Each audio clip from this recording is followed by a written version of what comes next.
Oh, no? Okay. So you said you gave me access. Okay, it is recording. Sorry. It usually says it's being recorded and it didn't say, how are you, Jane? I'm great. How are you? Good, good. I'm getting over COVID, but I'm much better today. Oh no, a lot of people are getting it. Damn. Just hope I don't. Please, please. Yeah, I'm like the last person I know to get it. Oh my God. I am so happy to talk to you because V came out when I was in college. Oh my God. And I had already liked science fiction. I grew up with Star Trek and all that, but I just loved it. Not only the characters and the stories, the costumes and the style, especially Diana's. And Yeah, the hair. yeah, the hair, everything. And I actually made the costume. For V? Yeah. Hello? Hello? Are I you was in kidding me? I was into costuming. My brothers were one of the first San Diego Comic-Con members. So Right. we're going to conventions and dressing up in costumes. So I'm going to send you on Facebook. I know you're on Facebook. I'm going to send you a picture of me as Diana. I It's can't kind of fun. believe that. That's crazy. You made the costumes for V? Yeah, just the red jumpsuit with the big black thing. I Yes, think I found yes. some vinyl to cut into I that. hope you saved one. My God. I think I do have that. I can't fit into it anymore, but I definitely have a God picture. damn. They wouldn't let us keep our costumes. I wish they Oh, did. I know. well, mine was made out of very cheap material, but I loved it, and I got a lot of good reactions to it, and so thank you. Wow. Then I really love that show. It was great, that's and great. Yeah. you were on a lot of shows that I liked, definitely. So I'm so happy to talk to you. Um, so what can you tell us about your character, Mona, in Trim Season? Well, Mona is a very complicated woman. She obviously, um, I mean, I feel with Mona that she has years of intergenerational trauma. She has tremendous pain. She's probably, she's had things happen to her in her past that have caused her to not be able to face her demons. And so she actually medicates herself Mhm. with obviously with this particular weed. I don't want to give too much away. Right. And in order to, and she's an addict. She's an addict. There's no doubt about it.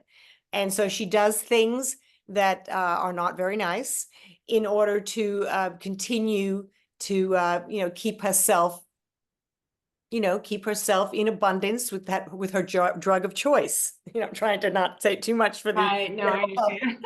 understand. But definitely, she's a complicated woman, and I can see how people would probably not like her when they watch the screen. Right. Yeah. I didn't get a chance to watch the screener yet, but I saw the preview, the trailer. It looks scary and fun. It is scary. Yeah, it's scary, it's dark, but it's deep too. There's very intricate relationships between people which make you care about the characters. That's And good. and I'm definitely the one who keeps the film, I'm the main person who kind of creates the fear in you, in the film. Right. I'm like the Freddy Krueger, Right. character. Yeah. Yeah, they were more one-dimensional villains back then. Yeah, exactly. This is not one-dimensional. Good. You played a villain many times over your career. Is it easy now, or do you still have to like get all worked up about it, figure it out? I feel like when I played Diana in V, I was basically told what to do by the director. It was more about the way I looked, Mm. the way that my eye line was, the way that I responded, the timing of my responses.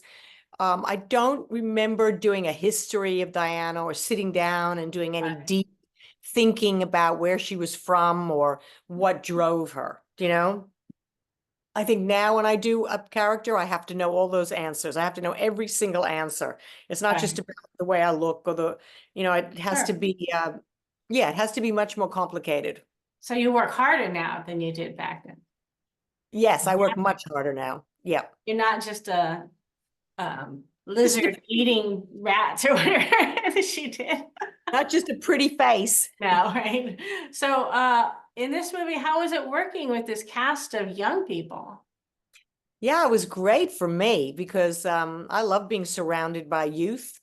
And you learn a lot.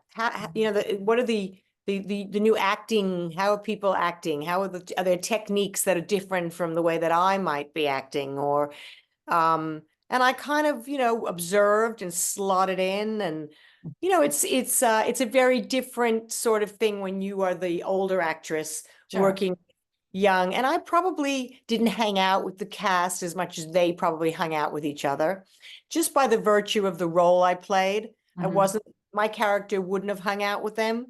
So Right. I keep my distance a bit on the Okay. set, and also hanging out. I didn't really hang out with them. Yeah, Okay. They probably learned a lot from you, I'll bet. I hope so.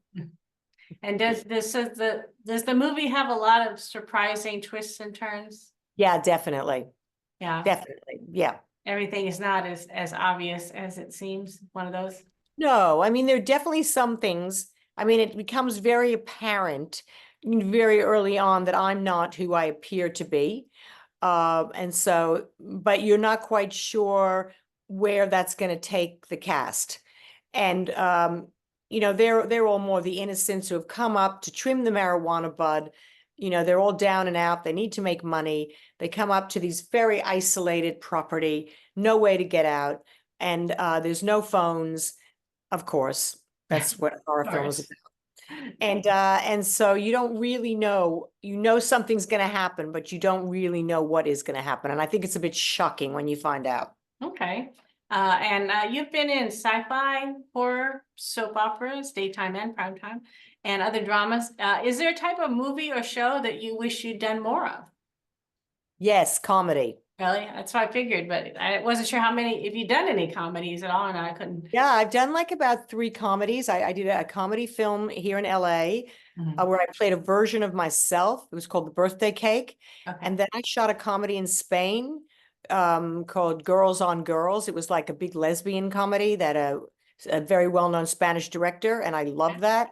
And then I just was in a film called Ricky Stanicky with Zac Efron and William Macy, and I play his wife, and that was a comedy. Oh, And I love comedy, and I hope that I get to do more of that. good, good. Yeah, I'm sure you can do anything. What about a musical? Would you do a musical? Yeah, I love 'Cause I musicals. know you like to sing. I love singing. I love singing. I love you know, I have done musicals in the past, but I did the Fantastics, which was my Oh, very first show when I went to New York. right. I got cast in the Fantastics. And I did a whole bunch of musicals in school, but I haven't really done a lot of musicals because, you know, musical performers have a certain type of voice. I don't know if you've noticed Yeah. when you go to musicals, they'll, you know, they have that voice. And I don't have that kind of voice, but I think I still, it's interesting to see musicals where people don't have that kind of voice. Do you know what I mean? Right. Well, I think Yeah. there's a difference between musicals like on Broadway, we have to have like Yes. a big voice, unless they mic Yes. up, or on movies where it doesn't seem to matter as much. Totally. Yeah. I'd love to do a movie. Okay, that's what I'd like to do. A musical in a movie or a comedy. All Done. right, there you go. Let's make that happen. I would love to Yes. see that. Do you have anything else new that you're working on besides this movie or that's coming out? Yeah, well, I'm working actually behind the scenes on a couple of movies in Australia in pre-production. I'm trying to get a couple of movies made there, which I'm not acting in, Hmm. which are very exciting. And I'm loving the pre-product. I'm loving just the producer hat too, Oh, which yeah. is which is really fun for me because I don't have the stress of having to act as well. So I'm doing that. I've been doing a bit of writing. I've just finished a piece that I've submitted to some magazines, and I've been grinding away at my memoir. Let me tell you, that's not Oh, easy. that I gotta read that. I'm sure that's That's good. that's something, let me tell you. You're very vocal on Twitter about politics. Is there anything that you'd like to say to your fans about that or anything else? You know, it's interesting you say that. I have my 3 social medias, and Mm. I would say that Twitter is my political. Mm, That's very political. I don't get political on Instagram. That's more right, my personal. Every sure, once in a while, I'll put a little something on. right. And Facebook, I don't get very political either. And I would just say that I am, you know, I have a lot of fear about where the world is headed. Sure. And that worries me a lot. And I love America. I love America. And I hope that democracy is not, I fear for democracy. I do, with what I see happening with the justice system, the media, all of the Yeah. attacks on it are very dangerous, very dangerous. So I hope people see that. That's great. Let me just stop recording. I just wanted to say one thing.